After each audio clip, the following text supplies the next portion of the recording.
রাজধানী দিল্লির জামা মসজিদে সকাল 7টায় অনুষ্ঠিত হয় ঈদের প্রথম জামাত। লাখ লাখ ধর্মপ্রাণ মানুষ সমবেত হয়ে ঈদের নামাজ আদায় করেন। জামা মসজিদ ছাড়াও দিল্লি ও এর আশেপাশে সরকারি ও বেসরকারি উদ্যোগে ঈদের নামাজের ব্যবস্থা করা হয়। সেখানেও শরীক হন হাজার হাজার মানুষ। আল্লাহু আকবার। এদিকে তীব্র গরম উপেক্ষা করে এভাবেই কলকাতার রেড রোডে ঈদের জামাতে শরীক হয়েছিলেন হাজার হাজার মুসল্লি। এর আগে সকাল থেকেই কলকাতা সহ বিভিন্ন জেলা থেকে এই জামাতে অংশ নিতে দলে দলে মুসল্লিরা সমবেত হন। জায়নামাজ বিছিয়ে মহান আল্লাহর কাছে পড়তে থাকেন দোয়াও।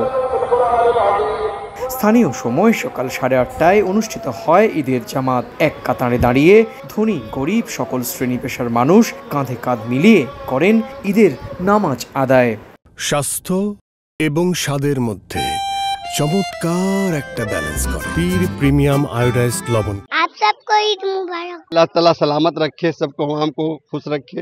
ভালো লাগে, বড় জামাত হয় আর পুরো কলকাতা থেকে লোক এখানে আসে। আমাদের এই উৎসবটা সবার উৎসব, সব ভালো করে কাটান, এটা আমাদের শুভেচ্ছা থাকলো। কলকাতার রেড রোড ছাড়াও নাখোদা মসজিদ, পার্ক সার্কাস ময়দান, ট্যাংরা সহ প্রায় 10টি স্থানে ঈদের জামাত অনুষ্ঠিত হয়। মুসলিম সম্প্রদায়ের দ্বিতীয় বৃহত্তম এই ধর্মীয় আয়োজনে দেশটির রাষ্ট্রপতি, প্রধানমন্ত্রী ও পশ্চিমবঙ্গের মুখ্যমন্ত্রী শুভেচ্ছা বার্তা জানিয়েছেন।